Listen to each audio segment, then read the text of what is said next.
a rotating plate of M&Ms and Skittles. That's just what I need to see here at this time of the day. I'm here with Ian from Alrad, and we're going to be talking about machine vision. Of course, lots of chat about artificial intelligence. Generative AI, we're on this bubble right now, but artificial intelligence, machine learning has been around for a very, very long time, and machine vision systems are a really important part of that, and some really interesting innovations that Ian's going to show us through here on the Alrad stand this year. First of all, though, big picture stuff, Ian, what does Alrad do? We're a distributor bringing in machine vision products, so starting with getting your standard imaging, so from lighting, cameras, standard cameras, lenses, and doing the applications for that. Then we've got things like these contact image sensors, which are designed for wider webs or moving webs analysis, again getting standard colour or monochrome images in from a moving object, including wide. So these are designed for short working distances, wider widths, faster speed applications. So it's a line camera sort of thing. Yes. And then the latest thing we're doing is hyperspectral imaging, which is this is a spin out from the University of Oxford, Living Optics, and this does snapshot hyperspectral imaging. So whereas before so basically instead of RGB or splitting it into colours, you now have 40 points of spectrum, and you can then analyse all sorts of things, and we're working with them to help them find different markets and different applications, and help them do the sales and marketing while they continue to develop and develop the software and the products. Well, let's just break that down for a second to make sure that I've understood here. So typically when you're taking a colour image of an object, of a subject, you're breaking it down into visible light, the RGB, the red, the green and the blue. There's only so much information that you get from that. It's perfectly good for a camera like this. But when we start looking for more detail that would help a computer system to understand what it is that it's looking at, and maybe other features about it as well, it's good to be able to split it out from more than just the RGB. And this is where that kind of hyperspectral stuff comes in. 400 points over the scene, or over 400, it gets 40 spectral signatures for each of those points, and then you can use that to compare things. And if no, it's going to come up. My image there is going to come on the wrong thing, but we had one earlier, and we'll get to it in a minute.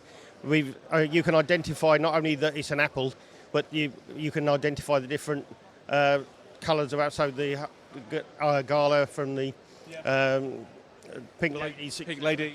And if any other objects in there, and the one that we've got here, show the tomato, which can, under traditional imaging, when you're just looking for a shape or a thing, a tomato and apple could be told the same. This can identify it's a tomato.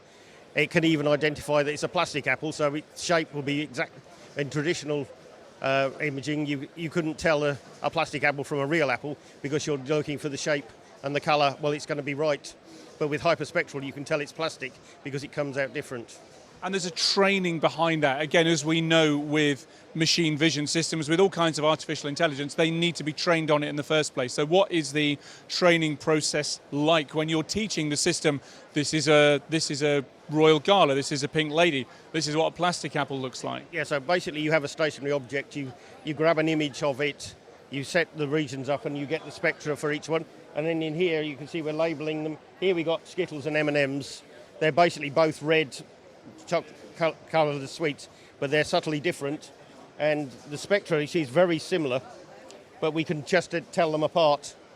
So some things, when you look at the spectra here, you can see that they're widely different, and it's much easier. These are more difficult ones because they're very close. And you were saying before, the detail and the insights that you can get from something like this, and the application of them in not only on production lines, but elsewhere in the food chain, identifying mold spores and things like that's really interesting. Yeah, you can. So you can identify different things of mold spore. They're doing analysis at the moment on grapes, and they're looking at the ripeness of the grapes and any mould on grapes as they're growing, just when the best time to pick them is. You can do sorting of the product, like the apples and things, before to find any rotten ones before they process into your ciders or juices and bits, so that they can then be rejected. As well as in the food processing, in the sauces. So you've got different ready meals with all tomato-y based sauces that look sort of the same but taste completely different. Hyperspectrally, they'll all be different, so you can make sure that you're not putting the cheap sauce on the expensive pasta or whatever, or you're putting the right sauce with the label in the packaging.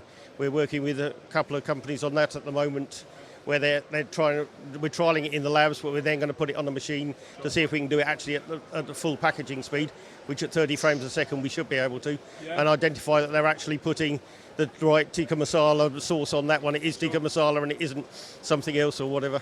It's fascinating technology, of course. It's fascinating to hear about how it's being applied on real-world production lines as well. And clearly there's a lot more research, many more areas where there can be uses for this. But your work, with the spin-off at Oxford University and bringing it to market at places like this is really, really important, Ian. Yeah, we have one of the research ladies from Living Optics here on Tuesday who's been doing the R&D and application work, and she said there were so many more things that she hadn't thought of that he could do, even just on a few hours here talking to people. And they've gone away thinking of even more bits that we can then bring to the market. Sure. Well, as always, watch this space. Thank you for joining us here, Ian, and chatting us through this fascinating technology. Let's finish off just by looking on the screen there where we were talking about the different apples, the different fruits, and just seeing how even on a moving line here, the system is able to identify them. Really interesting stuff. Ian from Alrad, thank you very much. Thank you very much.